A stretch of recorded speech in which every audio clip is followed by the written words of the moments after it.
You know, when you guys work, do you get a chance to go into like have some downtime now, or has that changed over the years? Because I know, and I'm dating myself, because I remember the very first Ralph that I had seen you guys at Roseland, and I had to interview them in their hotel while they were putting on their pajamas. Well, not while, but after they were ready for bed. After they were ready for bed, security had locked down Johnny probably like 3 floors, right? And these guys were ready for bed because they had to take a nap before they had the performance. But I think, was that the only time in the early stages of New Edition where you guys were able to rest and kind of take it easy? Because it seems like things have propelled and went crazy from that point. Pretty much so. That was when New Edition's early days was full of just trying to make it happen. Mom and pop visits in stores, which we call autograph sessions, where we, come to the city. We were in a van traveling around everywhere we had to go, radio station after radio station. So that probably was one of the only times, or the few times that we had a chance to have a break and get a little rest. But when you're building a career, we don't think of it that way. You just got to do what you got to do until you reach the plateau you're looking for. Here's the interesting thing. 1983 was very significant for both of you. 1983 emerged New Edition. Yeah. 1983, you signed to Atlantic Records. Yeah, how crazy was that? That's 36 years. Yeah, That's crazy wild. Ain't that something? And who would ever thought that you would be a part of their group? Yeah. You guys knew of this cat? Yeah. I knew him from the Stacey Lattisaw days, and him and his perfect combination. I knew him from those days. We would travel and bump into each other on the road, and I would just always say, this voice, this guy who was pretty much my age and my size, just this man voice was coming out of him, and I couldn't. Right, yeah. And we talked about a lot of things, but we never exchanged Jerry Curl Juice secrets. You know what? As we see each other, cross paths on the same show. We talk about everything, music, everything, man. We never got down to the Jerry Curl. Well, let's talk about that Jerry Curl, because you have a hell of a Jerry Curl with Stacey Lattisaw. No. I had naturally curly hair. No. Listen, where's it right now? I helped it out a little bit. We You want to enhance the curl. Talk about hold on. I don't see any Jerry Curl juice in this. Oh, no. Tell him, Ralph. Tell him the secret. Let me see. Oh my goodness, that's the Candy Girl album? Well, back then, that was the do-it-yourself and do-it-yourself at home kind of curl, right? See? Okay. Let me see this real quick. No, see this? Yeah, we was natural still. We hadn't gotten enough money to get the Jerry Curl yet.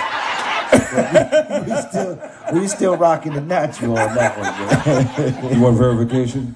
Well, I was a very blessed man because I started out with the curls. Lucky you. The memories. Both of you brought, Ralph, you were the signature sound of New Edition, man, for years. Thank you. Thank you. And you have to be proud, man, of what you guys done. I mean, how true to life was really the New Edition story? It was a lot.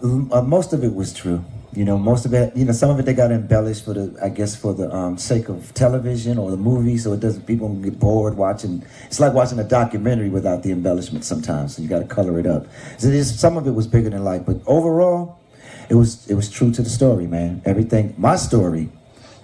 Line for everything you saw happen in my story was true. That was my walk in New Edition. That's interesting. The young man who played you. The young me, little. The little you, yeah. Oh man, Jahi, he's a mess, man. Yeah. He's an amazing little talent.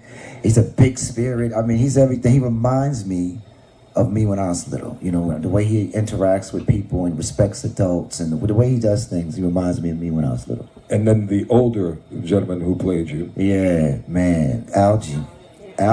He's the same. He reminds me of me as I started getting older. And what's funny is, a lot of the guys was looking for, like my man from Empire to play Mike. Mike wanted something like that to go down. We had somebody that people recognize and all that. And I just wanted somebody that could really pull it off, And when I met Algie, I didn't have anything to pick. Robbie Reed, she picked everybody. She was the casting casting, director for that. Yeah, so at the end of the day, when I came in there, it was just a matter of meeting them and explaining to them, the process that I wanted them to go through as far as just me being in their life and showing how to bring me out of them, I didn't have to do much. They was already rehearsed. Every time Lil Jahi would call me, Mr. Ralph, what was you thinking when Maurice Starr called you and this, that, and he wanted to know, so it was very easy to kind of briefly coach them and then watch them take it on to the next level. They really had it. So I didn't need a superstar.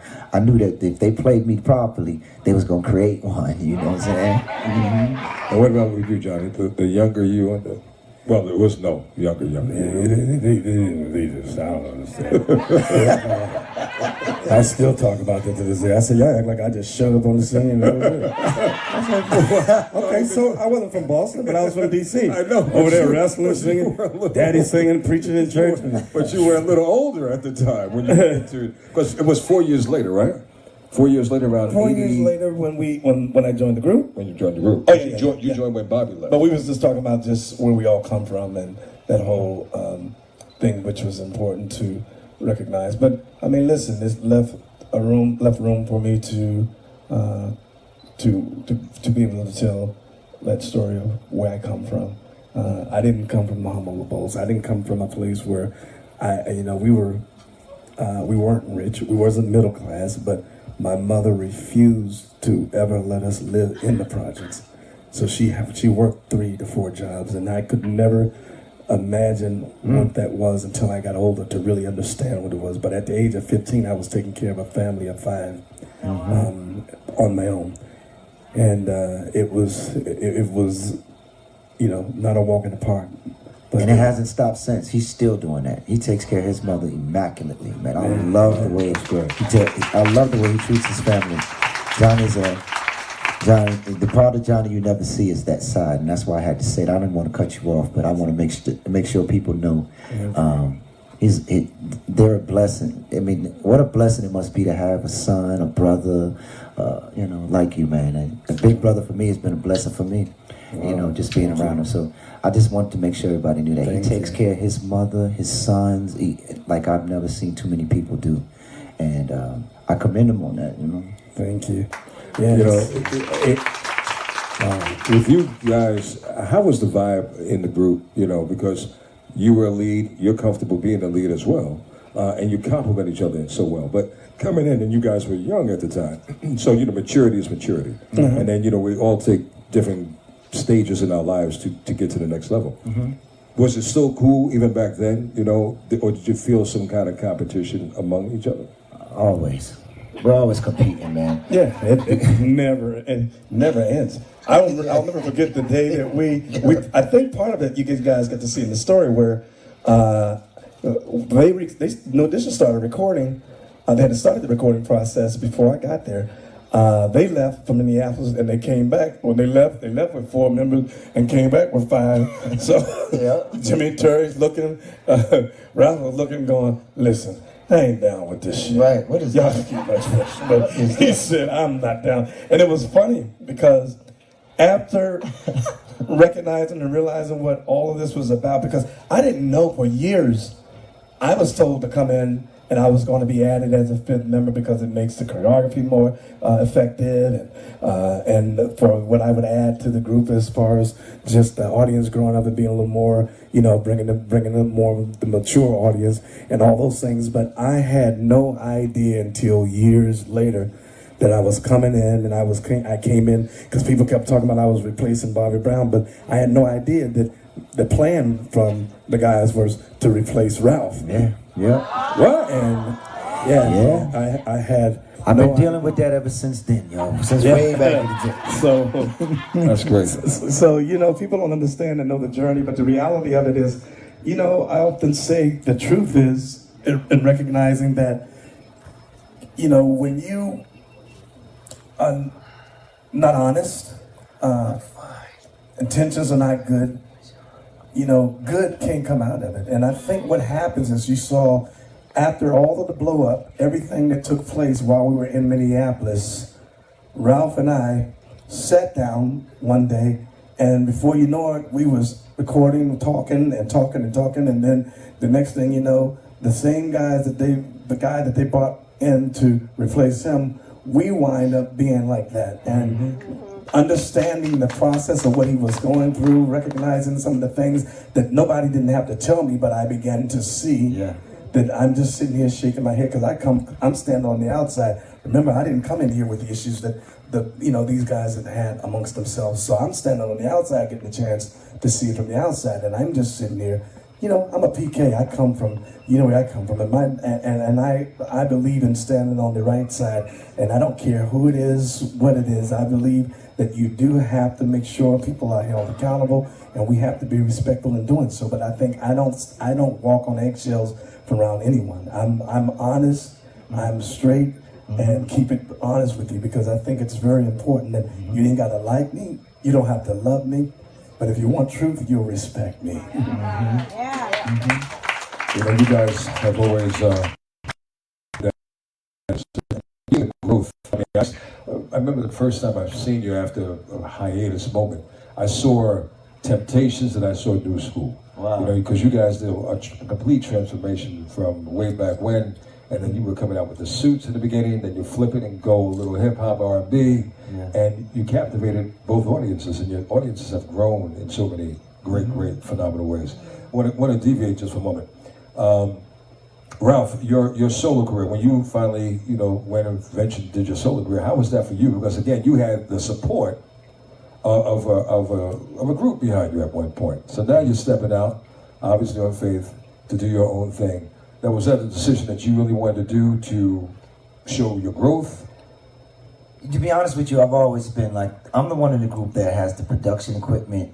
I'm at home all the time writing, and that's what I've always done, When New Edition first got started, it was buying the keyboards and just trying to expand on what we were becoming a part of, the music industry. And so I was always working on records, always working on stuff. So eventually I was like, of course I want to try to get this sound out there, and so when I got a chance to do my first solo album, it was more like just me expressing myself, But what really happened was became scary, because before I actually was able to put out any music, Johnny dropped his album, Bobby dropped his album, BBD dropped their album, and so I was just at home like, okay, what am I going to do? I don't mean to cut you off, but the most important thing was the reason why they had brought me in to take Ralph's place, because they were afraid, because Ralph was getting ready, he was working on a solo project. Yeah. So their fear was, he's gonna work on a solo project, he'll never come back. That's true. So he was the first that was doing this, and was the last one that showed up to put out. Yeah. Well, it's interesting. That's why I forgot to leave out. I left that part. I forgot to mention that. You're right. But when a group has a signature sound, and when the sound leaves, the group is dead.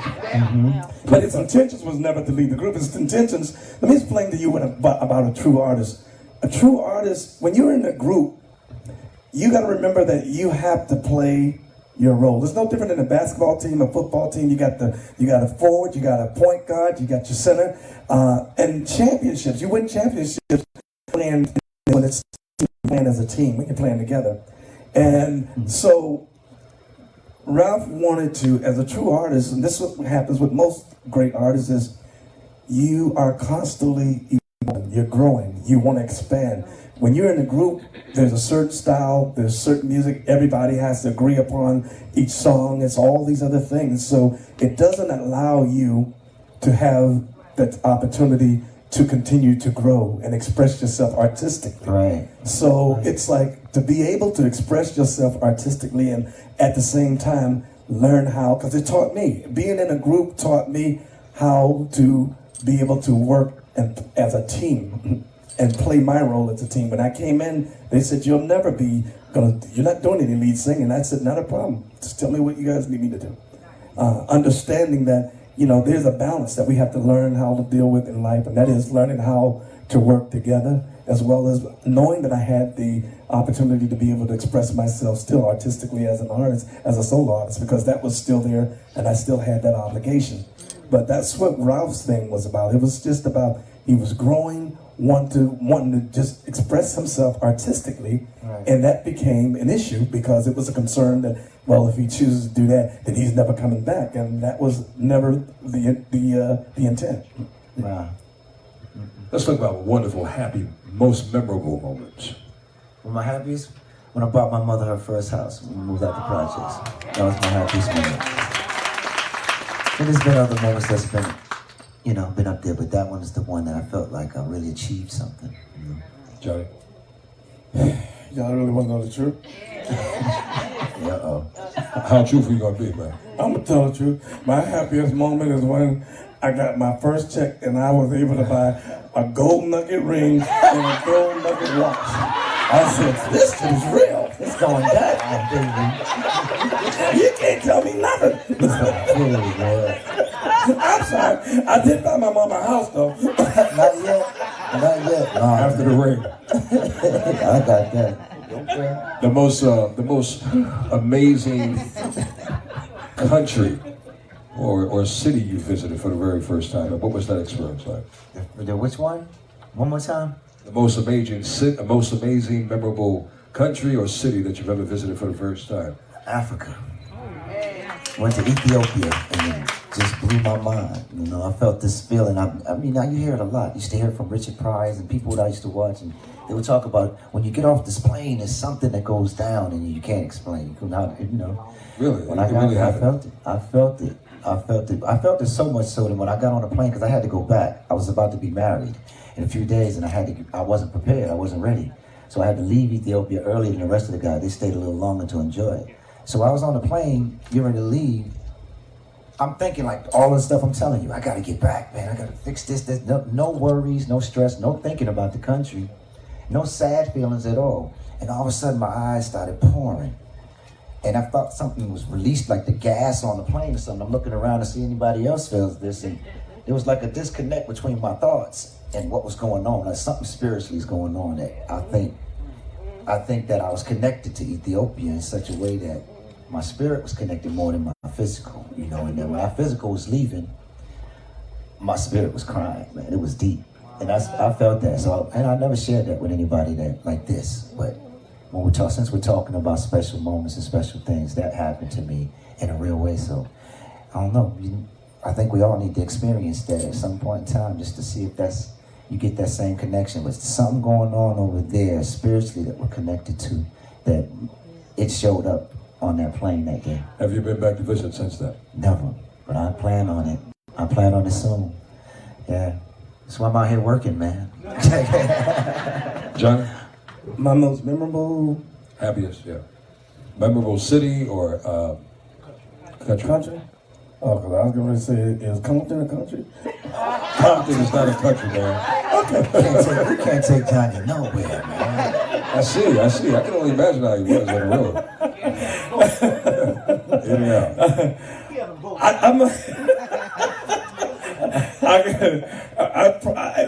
Oh God, we've been all over the world. I'll never forget doing the tour with Janet Jackson and we did Europe, and there was so many places that we played, and I kept looking, going, when you think about how big the world really is, it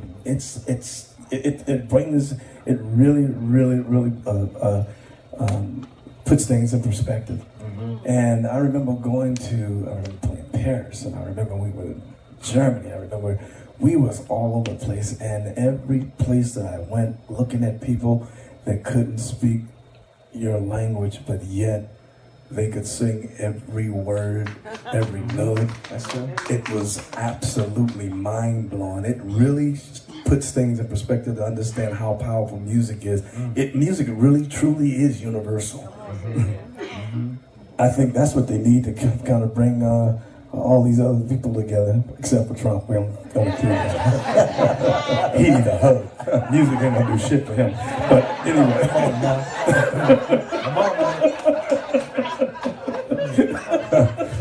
I want to get to you guys. So, do you have any questions overall? Go. Current artists. Are there any? Hold on. Please give us your name and hold on. We have a mic. Okay. Current artist. My name is Tanya from Houston, Texas. Tanya. Are there any artists that you would like to work with who's currently trending today? I got a few artists I want to punch in the mouth. You want me to name a few? No, I'm just joking. You know the ones don't. Please don't say yeah, y'all, because he will do it. I got issues too.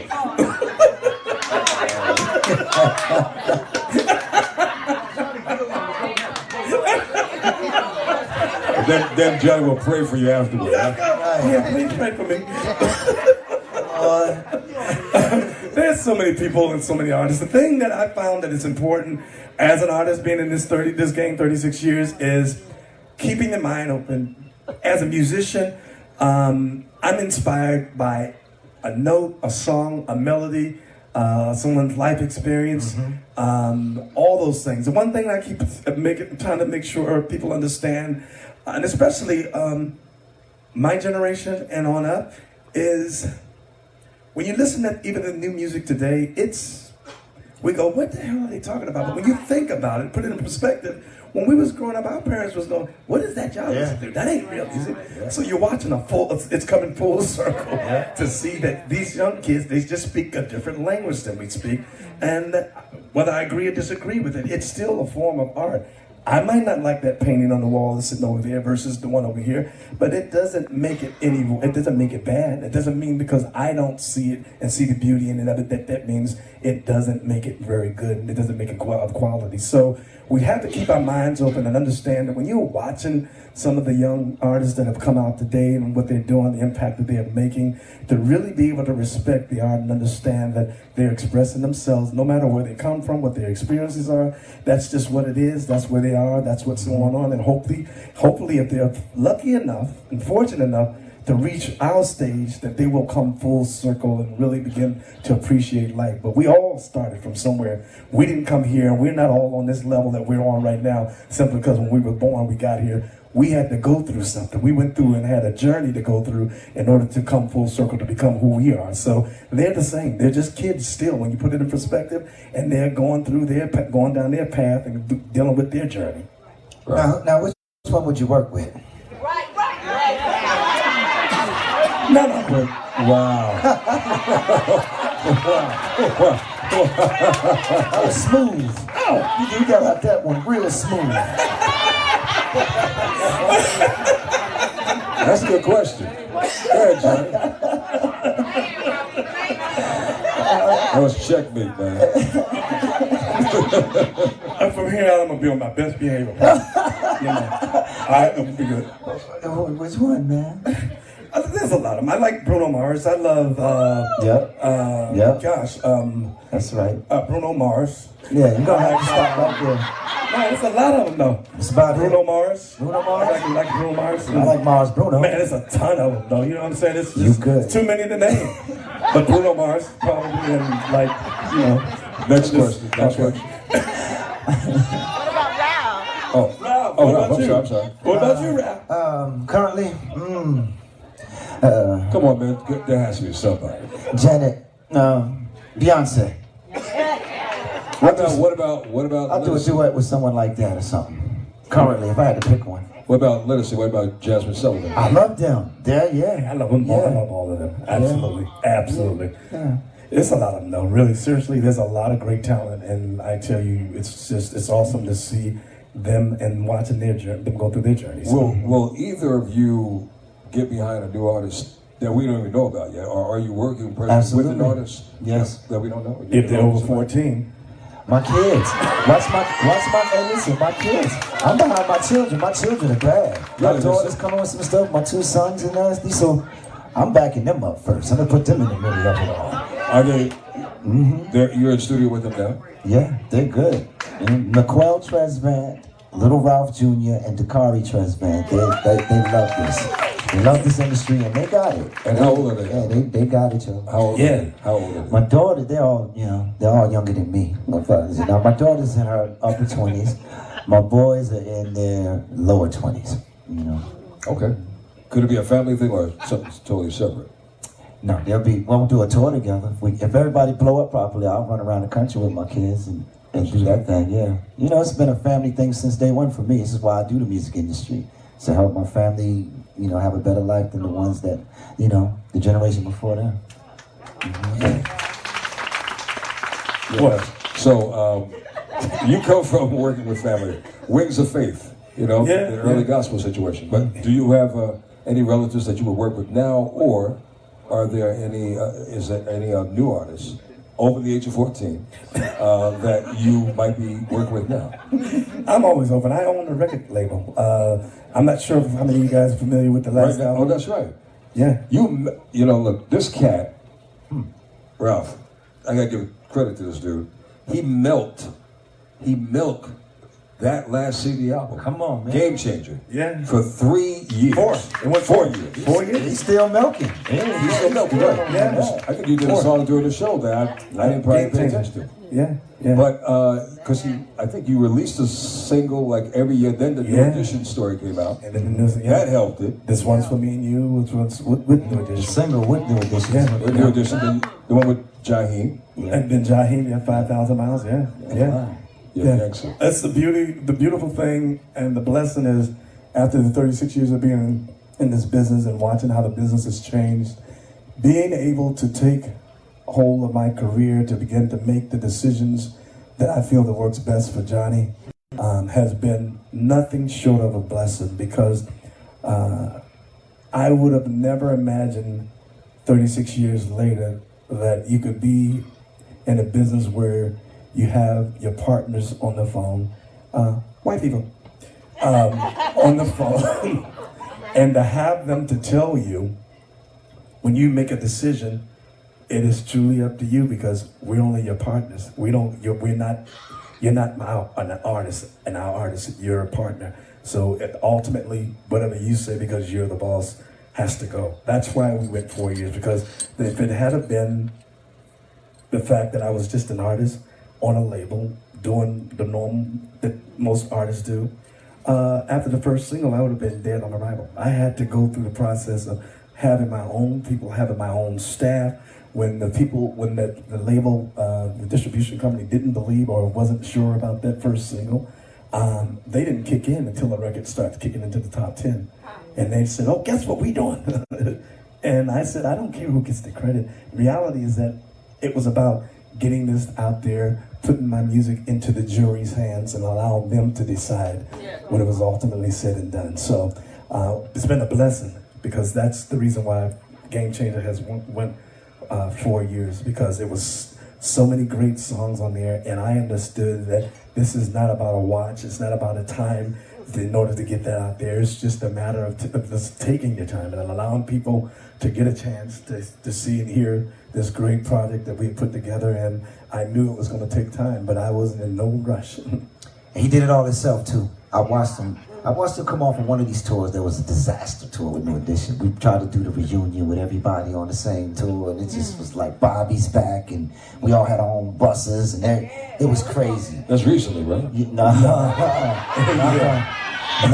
man. Mine is us too. Yeah. Coming off that tour, it was like we trying to rebuild all kind of stuff from behind the scenes, because we had tour. That was our first time like letting loose. We've been so by the book all our lives as New Edition, strictly trying to do it the right way. This was our rock and roll moment. We're gonna let it go. We're gonna all get our own buses, and we doing big private planes, and it was real.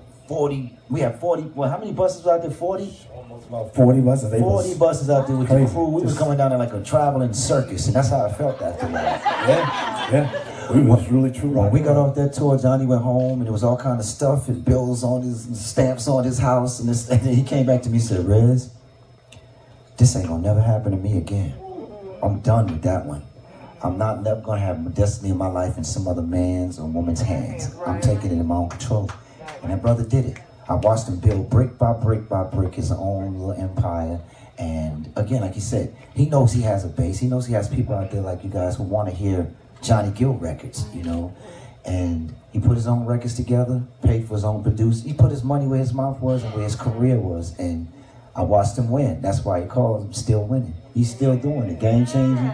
Now he went from Still Winning to Game Changer, because it became a blueprint for other artists to kind of follow, and that's what we're all doing now. I'm in the same process of building my thing, so I don't ever have to worry about that anymore. Well, I hope you guys, because evidently you guys are not traveling with the other fellas, so I hope you guys decide to do something a little bit more moving forward as well. We're in the studio going. When we get off this boat, we're going right back in there. Jimmy Jam and Terry Lewis got some heat for us. We meet up with Jimmy Jam and Terry. We're gonna cook up some more than Candy Standing Rains. We're going in there. We're going to get it done. You got some questions? I know we have a young lady over here, young Yes. lady over here. Hi. Hello. My question is for you, Ralph. I have a question and a comment, actually. I hope to see you guys. I don't know what's going on with New Edition, but I hope to see all of you Yeah. again soon, so make it happen. We're gonna make it happen one day. Okay, all right. As soon as I get myself where I need to go, I don't want to have to Okay. depend on that no more. Okay, gotcha. All right. Well, my question for you is, since you mentioned your connection when you went to Ethiopia, Yes. have you done your African ancestry? I was just Yes, I curious. did. Okay, so that's why you had the connection. My mother's from Cameroon, and my father's from. My DNA from my mother's side is from Cameroon, amongst two tribes. I can't remember off the top of my head. And my father's from Guinea-Bissau and Liberia. And so that's my combination. What's funny when I did that, right? Brother, What happened when I went and did that, and I started doing the research on the people that my mother was from and my father's from.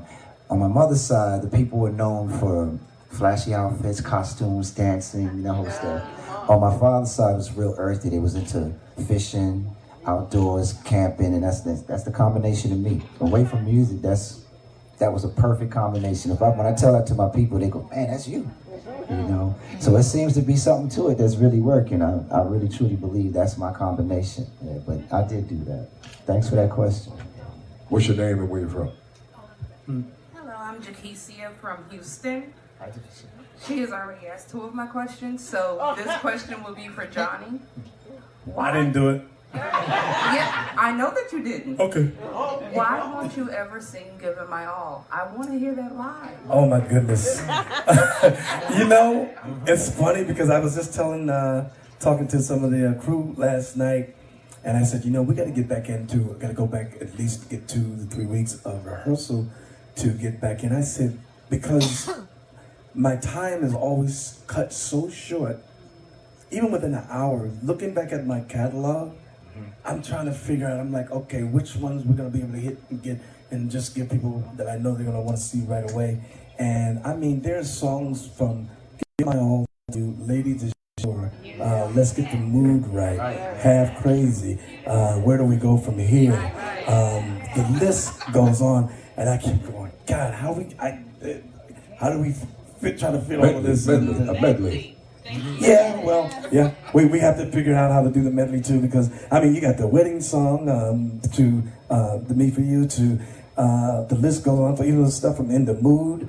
I don't get to even some of the stuff on the new album, The Game Changer, from Behind Closed Doors and 5,000 Miles, and then you go back to, it's just a lot. And I said I was going to try to figure out how to mesh that stuff so that we can touch on so many songs for everyone. Because when I leave a show, they always go, how come you do this song? How come you do that song? How come you do this song? I said, talk to the promoter. I'll do it. Shoot, you want to pay for the for the time, the overtime? Because they kill you. That's too expensive. Yeah. What's the next question? Hi, my name is Tracy. I'm originally from Roxbury, Massachusetts. You may be familiar. So Tracy from Roxbury, that's my home. That's where I grew up. So, both of you came from very humble beginnings. I grew up not too far from Worcester Park myself. I'm raising 2 sons. My friend's raising a son. We'd like to know, as the head of a mother's group in Boston, what kind of gems can you drop on us about raising these boys strong and motivated and never giving up and persevering? Because you guys you've risen, you've fallen, you've risen back up again. And at the end of the day, you're Black men. What you share with us. Wow. Let me dig in for that one. In times is different. When we came up, it's like a community really raised each other, and nowadays we don't really have that same kind of setting. So it's difficult to point people in directions and places to go. I think the best thing I would say is to don't give up on them, by being able to see what you're doing and your influence in their lives. Keep them focused, at least having that option to focus on what you're trying to teach them, what you're trying to show them. Where, a lot of kids don't have that these days. and their minds is just kind of everywhere. And usually it's going to where the fast money is, or the girls are, or the guys are, and that kind of stuff. So if we keep them focused on things that's positive, whether it be and more than just music and sports, just the full gamut of positivity and other things, from being investors and doctors and other things that you can become. Because I used to be shocked at that. As I was moving around and I'd go to different spots, so I might go to a night spot and somebody would, like this young lady right here, try to, I appreciate you sending me the offer for the drink. But I would have that, I would see this coming from different tables. And it's like,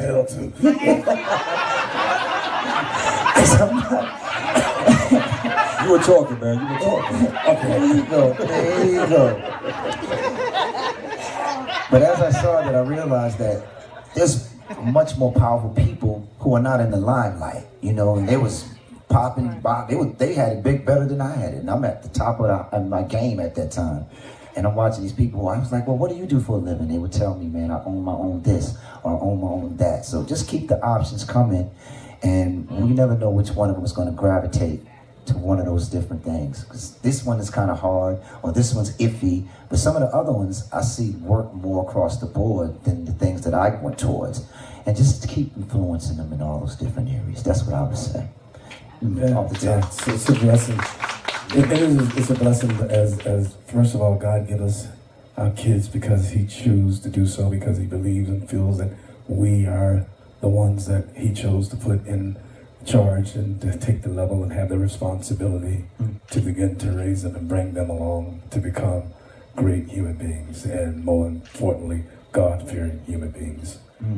When you get down to especially boys, of course, some of you guys, I'm sure, have kids and know what it's like dealing with boys versus the girls. And, we're very strong-minded. And the reality is, when you're dealing with boys, I think you have to, even with your daughters, you have to just really pay attention to see what it is that they're really truly passionate about. And they're going to go through a million things because they're just still figuring their way out, filling their way out. And it's about really just sitting back, observing, watching, paying attention to what you see they're most consistent with, working with and dealing with, and that they have an interest in. And then you have to start to become supportive of that and allow them to, whatever they choose to do, change lanes if they decide they want to go another direction, be there to support, make sure that you're just there as support.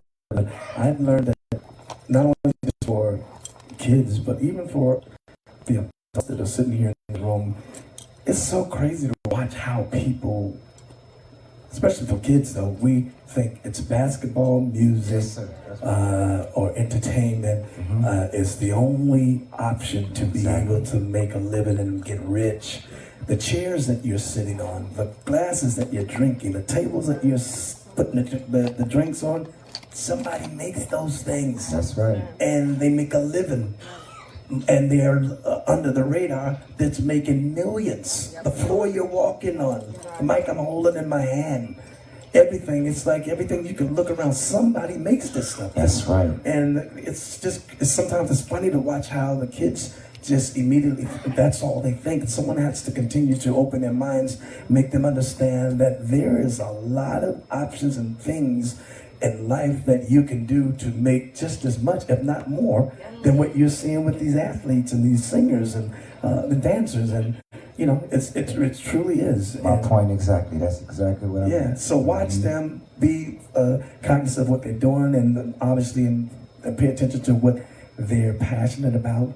And continue just to encourage them that that's great, whatever you guys want to do. But these are some other options too you should take a look at. Next.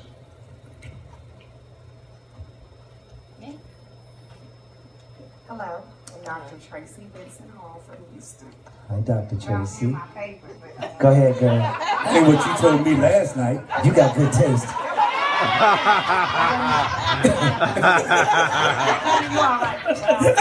See, you got good taste, baby. That's what I like.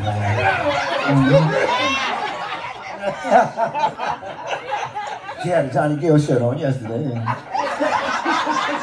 that wasn't me. I love you for that. Thank you. My question, being 46, being a cassette tape, and we can listen to cussing, all we have were you.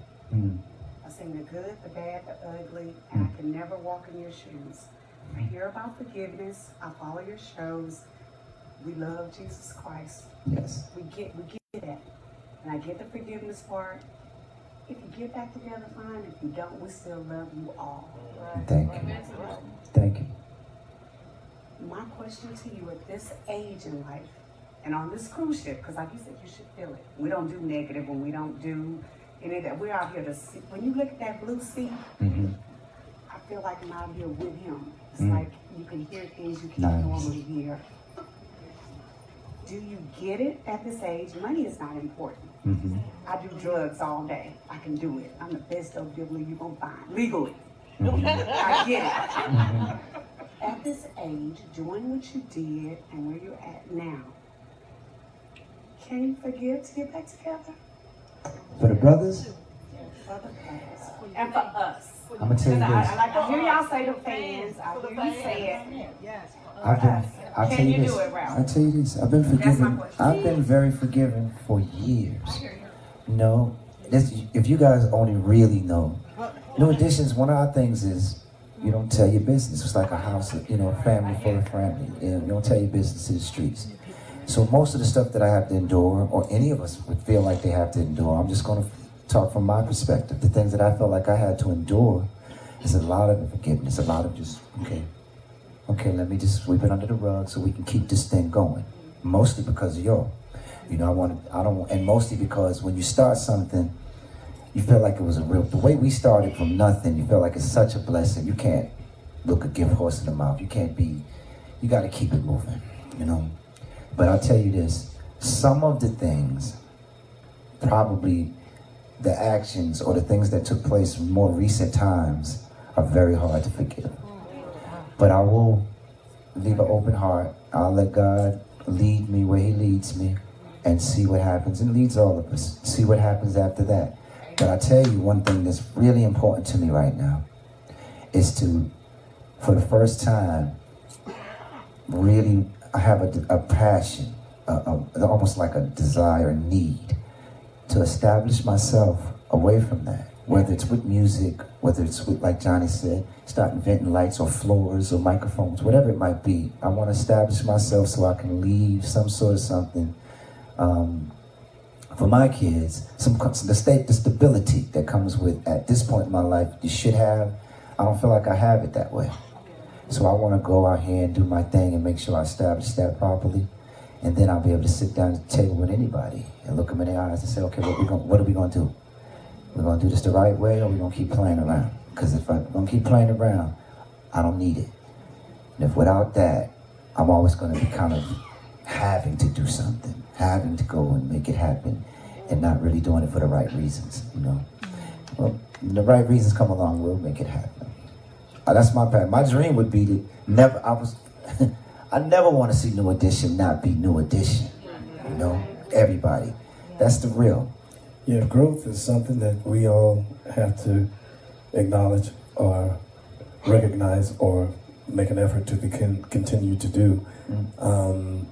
It is awfully hard to look at 36 years of your life and to find yourself, even at 36 years of your life, to watch or see things that are going on here that you were doing 20-something years ago. At some point, we have to begin to wake up and recognize that in order to move forward, to grow, we have to continue to be conscious. We have to continue to be aware. We have to continue to be hungry. We have to continue to be, really have the desire to do so. And other than that, sometimes it just takes, I don't care who you are, when we're surrounded, our surroundings are very important. Our environment is very important. Always remember this. The one thing that I can go back to that my father taught me is that people can block your blessings. It is so important for you to recognize that sometimes everybody don't deserve what God has for you. So we have to also be cognizant of the fact that sometimes we keep looking around and going, why can't we move this any further? Why is this thing always looking like this and then it just goes boosh? So when you put things in perspective and you begin to look and you recognize, your surroundings and what's going on here, sometimes you have to sit down and look at it and put it in perspective and recognize that at some point, I have to look at my, think about my surroundings and where things are, who are around me, and who, you love everybody. I don't care who they are, what they do. You still have to love people for who they are, not what they are. But it doesn't mean that I can take all my friends to the White House and sit down and have dinner, even though I can love them all the same. Some of them can sit down and hold a conversation, and some of them can't. But I don't love one more than the other.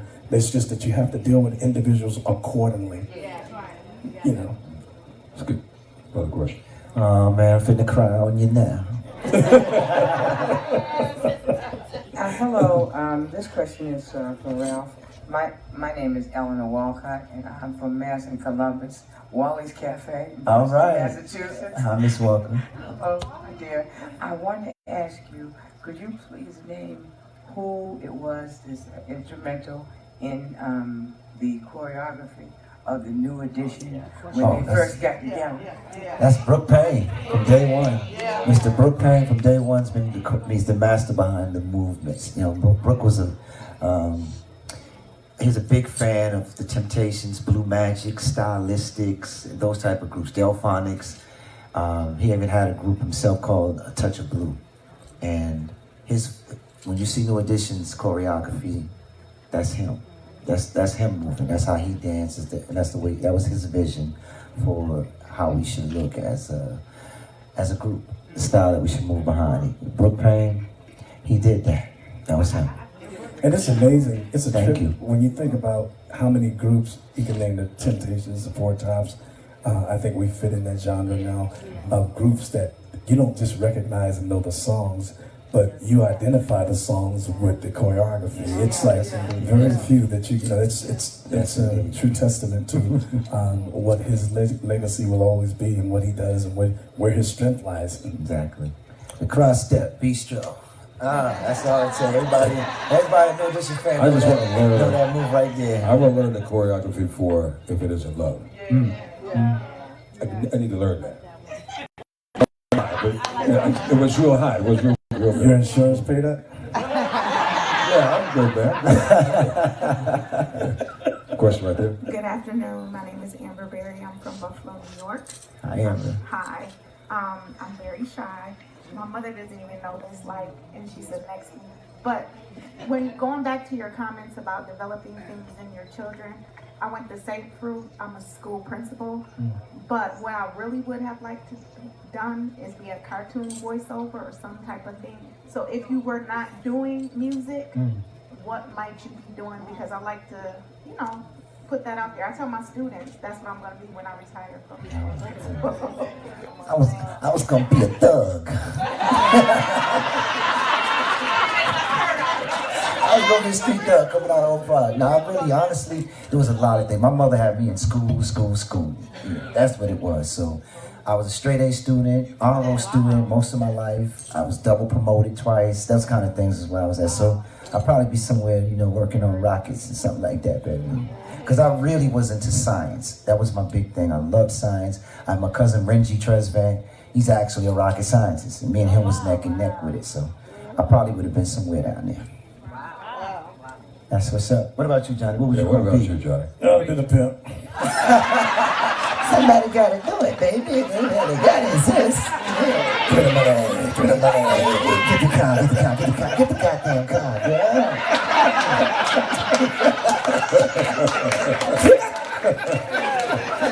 Y'all know I got issues, right? And we didn't know we know now. That's Yeah, you don't know. I think I would have probably, I always wanted to, as a kid, wanted to be an engineer, and then I went from there to wanting to be a boxer.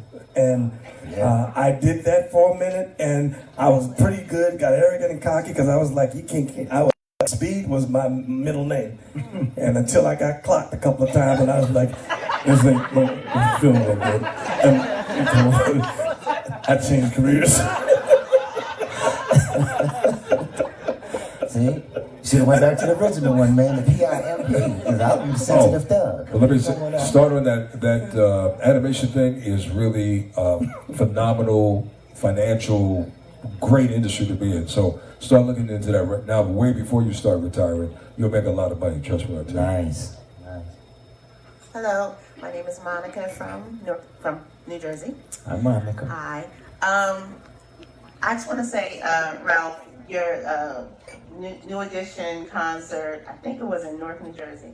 I was 14 years old. It was my very first concert ever. Wow. Fantastic time. I chased down your limo. That was you. I recognize you. Just wanted to ask, she already asked about what you would have done, but right now, what do you do to relax or to have fun while you're not, doing music? I stay at home most of the time relaxing and playing my PlayStation. I just got back into my PlayStation 4, man. Me and my cousins, we got the online thing that we do.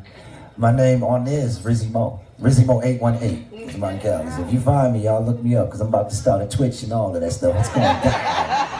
I'm gonna get in the middle of it, but I just like being home and doing nothing. Because after a lifetime of running and just always busy, I just like to clear my head and have nothing to do. No phone calls. I don't have no obligations. I just like to bask in that. So whatever comes up, that's what I like to do. Just kind of sit home and do nothing. Mm-hmm. More super cruises? You better know it. That's what's going down, especially like this one. This here, man, like I said on stage last night, I told the audience, I've been on a few cruises. I won't name any because it's not to down or say or to belittle any of the other ones. But this one here is the difference maker. Has been the people on it. It really is. When you move around, you see everybody, and you're talking to them. It's like talking to family and people you grew up around. It's been real like that, and I love that. So I feel like, a lot of these people in here are like their cousins or they lost son or something. And they just sitting around. That's how they talk to me. The lady be talking to me. You need to do this and do that. So I love that. Right. No question. Okay, so my name is India from DC, from Washington, DC. And you guys have been signed since before I was born. So you guys are legends, of course, in my eyes and to everyone here. So my question is, if you could do one thing different, either in your personal life or career-wise, what would it be for both of you? Mr. Gill? If I could do one thing different. Thank you, bro. Not me. Oh yeah, I got out of that game a long time ago. Wasn't that bad though. Business was pretty cool.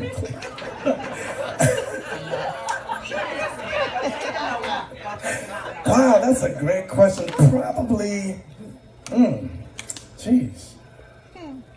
That's a good question. It's like, what would you do different? Because all of it kind of molds you into understanding it more.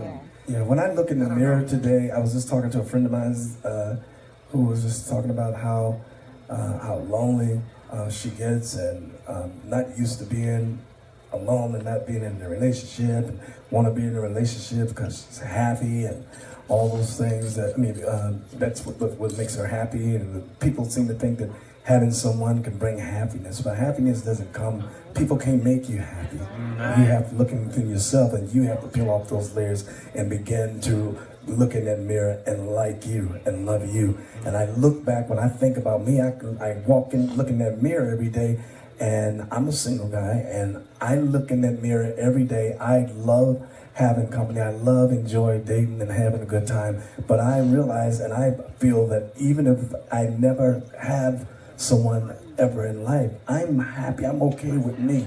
I love me.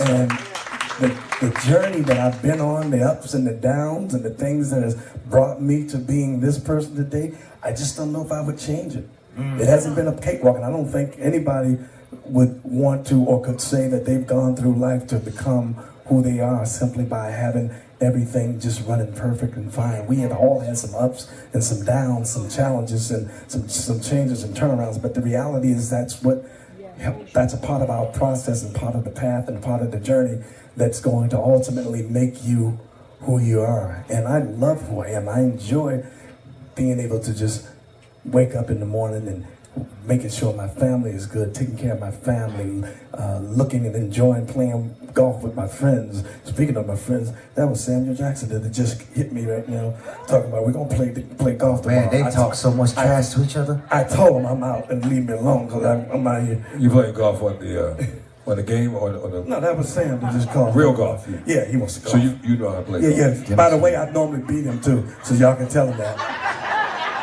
That's not what, I don't care. Tell him. Ralph, I've never heard that. Is he a good golfer? Man, me or No, Johnny? Johnny. Oh, Johnny can go. Johnny's good. Yeah, I haven't seen Sam play, but I know they talk so much trash. I listen to them, and I go, man. And they put up their money. Yeah. So that's why I don't golf, man. I can't gamble. And I don't got enough bread to play with them dudes, man. I ain't trying to. I got kids and stuff. Let's get another question. Oh, you want me to answer it? Okay, let me see. You know, can I be honest? If I was going to change anything, what I would do different is I would spend a little bit more time thinking about myself. I think I put myself to the back burner so much so that I never got a chance to take care or take advantage of a lot of the opportunities that God was presenting to me. It was just about watching everybody else be happy. And I said Ronnie, Bobby, Ricky, and Mike, so that everybody could stop realizing who these guys was, you know? This is those things I'm thinking in the hotel room by myself while they out at the club doing their thing, or I'm in the studio working on the song for Cool It Now or Candy, whatever it was, around the Cool It Now album. You know, I was dedicated to trying to make the group be what it was supposed to be, do my role at its optimum, see everybody always happy so there was no, and you know, that kind of thing. And so I left myself to the back, put myself off a little bit more than I should have. The yin and yang is a balance to everything. You can't be too good, you can't be too bad. There's a balance that just allows you to cruise, you know. And I needed my cruising balance and take advantage of some of this opportunity that was there for me. And I didn't do that. So I think I would have did that differently. But hey, I'm still here. And it ain't, and I took care of myself pretty well throughout the years. So maybe it's not done yet. Maybe it's not too late. Still a young man. Yes, ma'am. Hello, my name is Dorothy Clark Smith. I'm from Bellwood, Illinois, which is a western suburb of Chicago. I'm a retired Chicago public school teacher. I have two questions, one for Johnny and one for Ralph. Johnny, I love, this one's for me and you. I've watched it over and over and over again. And when I watched it, I felt all that love that was in that room. So were those actors or were those your friends? I know the New Edition was there. Were those actresses or actors, or was that you? You mean the video? The girls that was in the video? Yes. Or you talking about the guy? Oh, the girls, they just acting their butts. Yeah, we just met them like that day. And for Ralph, yes, ma'am. As a mother who fought for children's special needs, regular ed, all for years, and I noticed on the movie how your moms fought for you all to get your money. Yes. Did you ever get your, what year did you get your money? And did you get your royalties? I'm still waiting for that check, to your baby. music?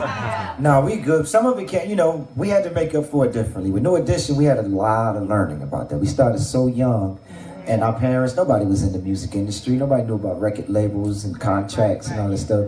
The people we had, everything was kind of a trial and error.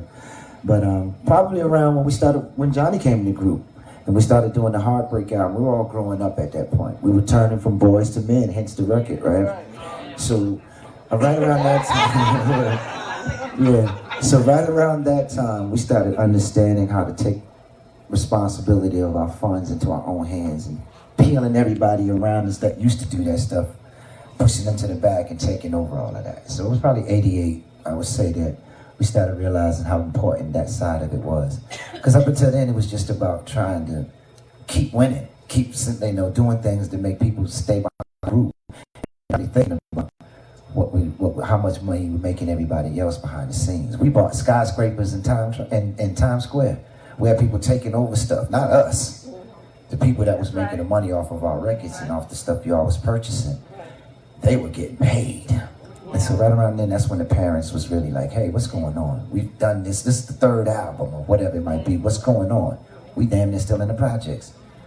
We turned it around right around then. That's why I say it was so important. That was one of my big moments when I was able to finally go put some money down and get my mother out of that situation and see things start to feel like they turned, okay, this is what it's supposed to do a long time ago. It was around 88. Mm-hmm.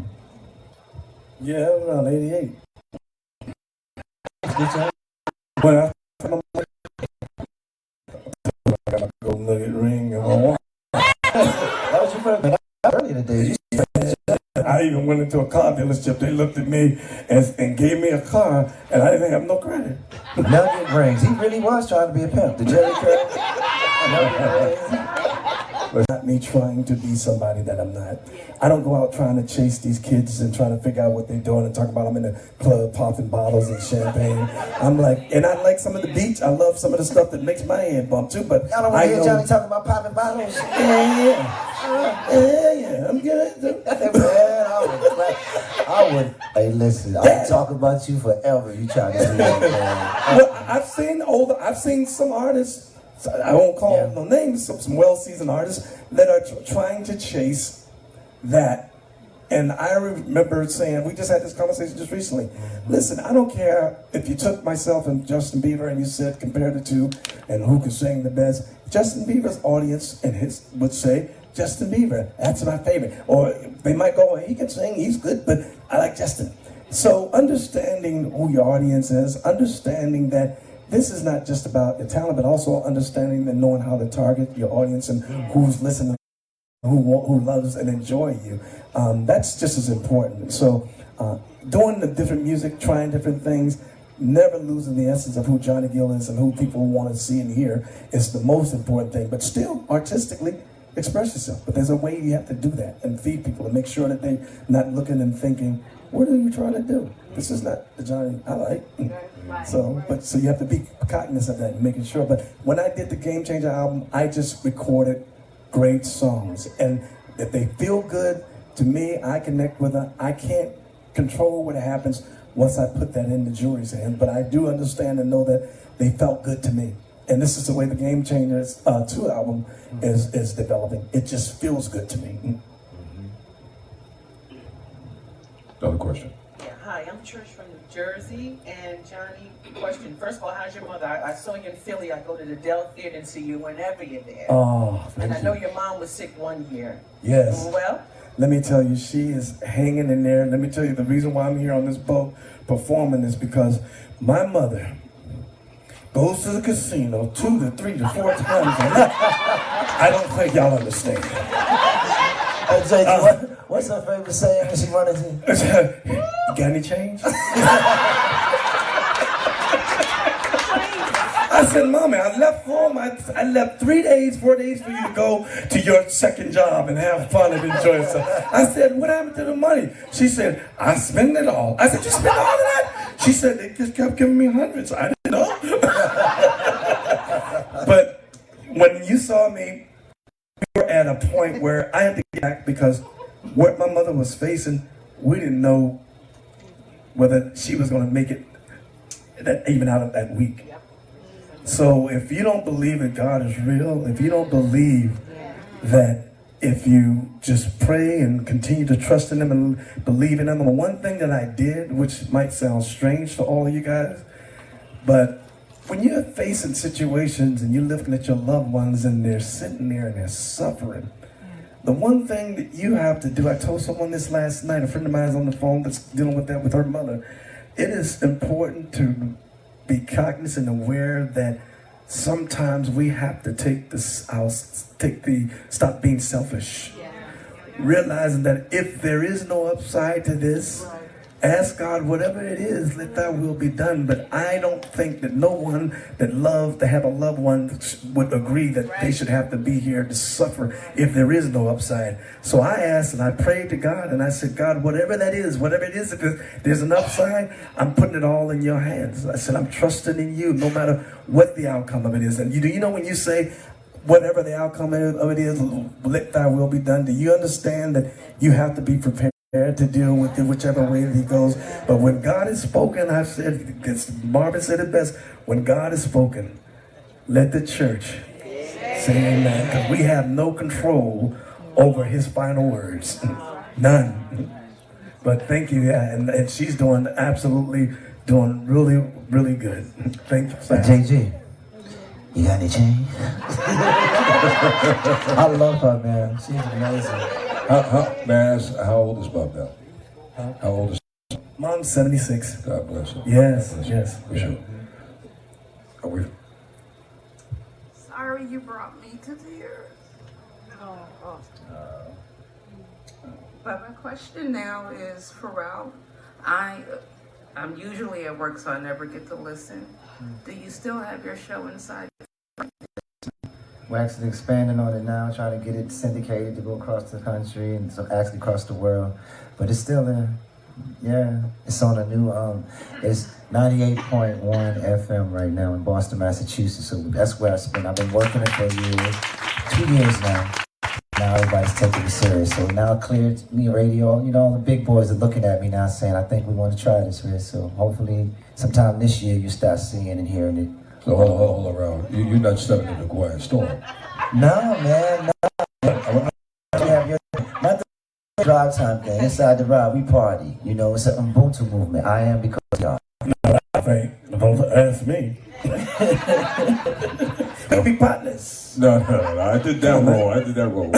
So you got that on lock, man. Yeah. Oh, yeah, you got that on lockdown. Who we got next?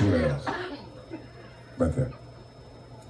My name is Juanita Reynolds. Hi, Dr. Tracy. I'm Dr. Juanita. Can you stand up for us, please? From Oakland, California. And my question is for Ralph, and Johnny, you may know too, did Maurice Starr ever apologize and try to right the wrong? Hell no. No, Maurice is a standard. We love Maurice. And a lot of stuff that happened to us, look, a lot of that story got misconstrued. Maurice got done just like we got done. By cast that was over him. Maurice, if it wasn't for Maurice Starr, you wouldn't be sitting here in front of us right now, period.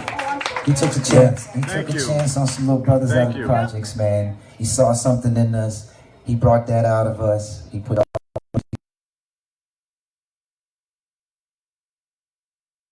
the parts that we sung. And here we are, 30-something, 40-something, almost 40 years later. Thank you, Maurice. Because of what that man's vision was. So at the end of the day, win, lose, or draw, Maurice is the reason New Edition exists. Yeah. And it was professionally. It was funny because the first time I got a chance to meet Maurice Starr was at Roscoe's Chicken and Waffle.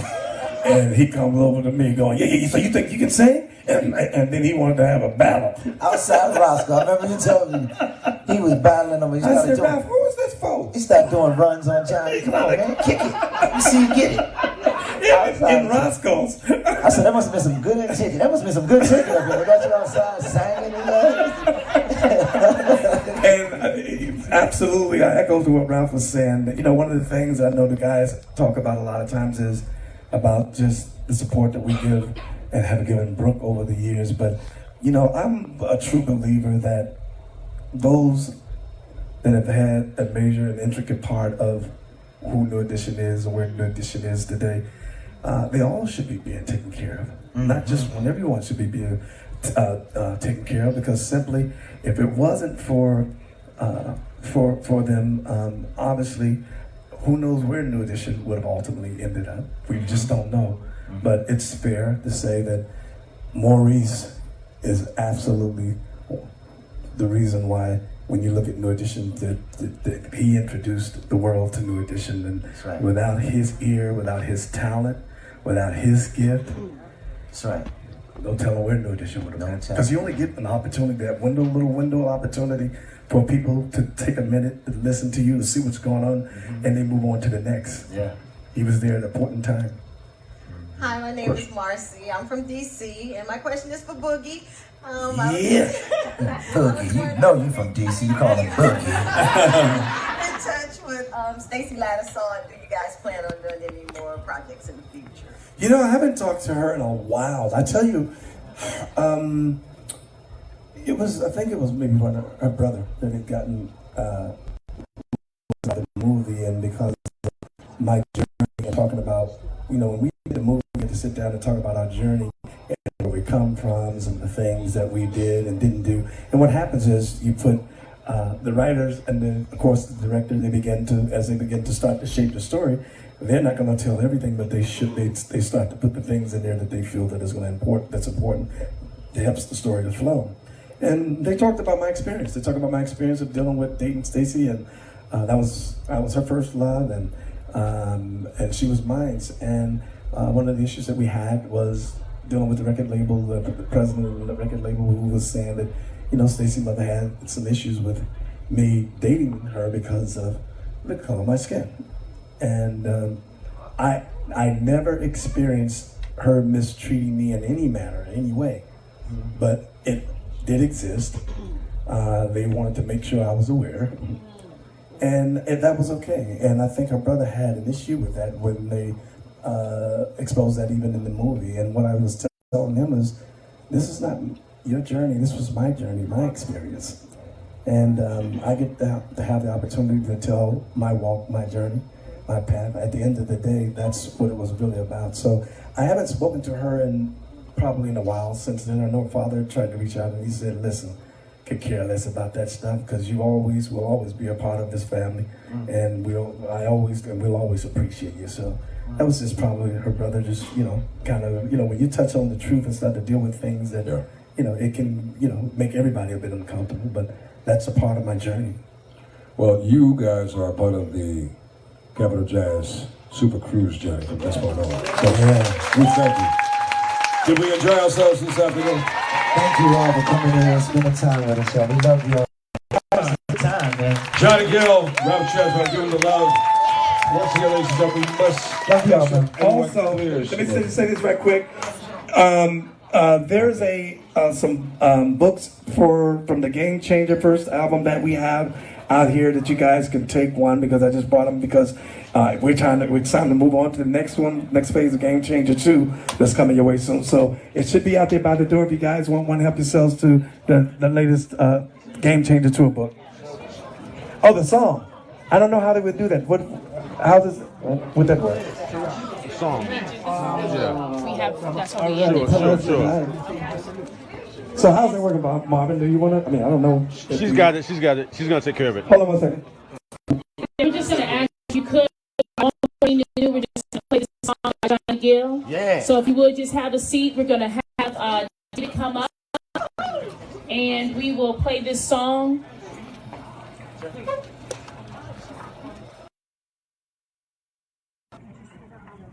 Did y'all enjoy that? I got the latte. Did y'all enjoy that? Hey. Okay, guys, I just want to... All right, this is a song that the first single actually that's coming out February, I believe February. This is the first single for the Game Changer 2 album that's coming your way. So I hope you enjoy it. And let me find it again.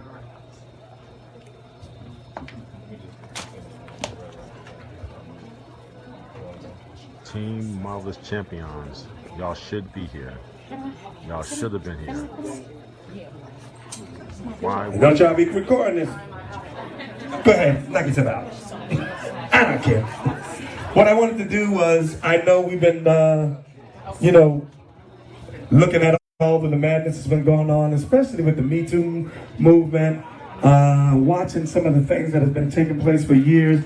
It was very important for me to do my job and my duty to remind, not the ladies, but to remind the men that, there is a saying that behind every good man there's a good woman, but it's beside every good man there's a great woman. And I wanted to remind there's nothing greater that God has put here on this than a woman.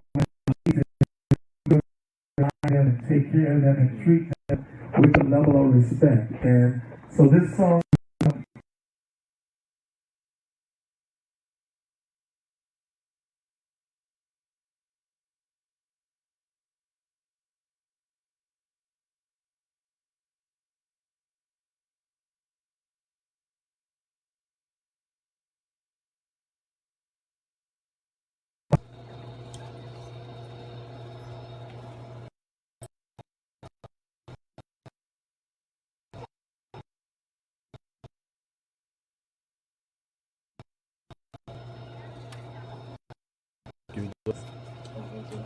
like that, man. That's hot. Yeah. Is it queued up?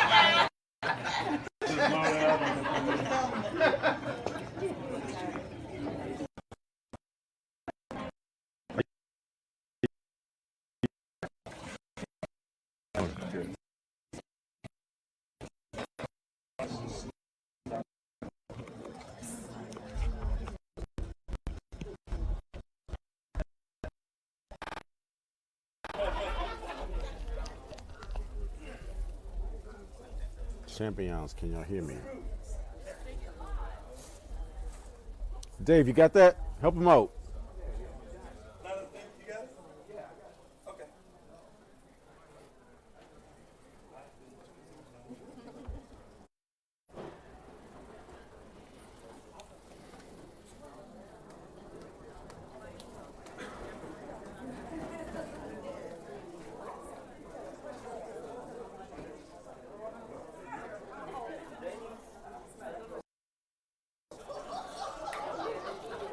Now, you all couldn't be here when they asked me if I would have Johnny Rolfe. I actually did it with you all in mind because there was so many unanswered questions. I wanted them to verbalize it. And hopefully it was entertained. Hopefully you all enjoyed it. So you all saw something. Wish y'all was in these seats to see it personally, but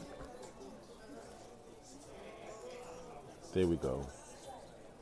Yeah. So after this, I'm putting my phone down. My Patriots need me. And I love y'all.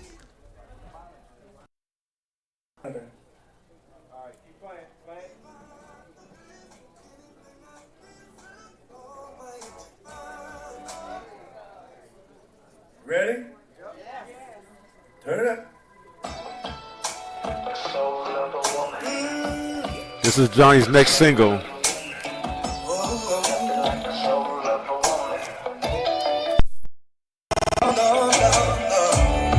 It's such a strong connection, unlike anything I ever seen.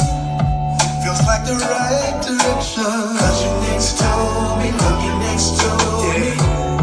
The warmth of your affection, I feel it washing over me. You got all my attention. 'Cause you're next to me, you're next to me. But baby, your love is so divine. It's just like paradise, and it's a beauty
Jazz. Capital Jazz, Singapore world premiere. Charlie Joe, ladies and gentlemen, Ralph Tresvant. Let's give him a nice round of applause. Thank you, gentlemen. You like that? That's a world premiere. That's what we do here at Capital Jazz. Give you exclusives. Oh, yeah. Like that? Great to see you, my man. Thank you, ladies and gentlemen. Look, we have to clear this room. We have to clear this room like ASAP. We have to clear this room like ASAP. Outside. Sax, Miz, let's go. Sax, let's move him, please, Miz. All right.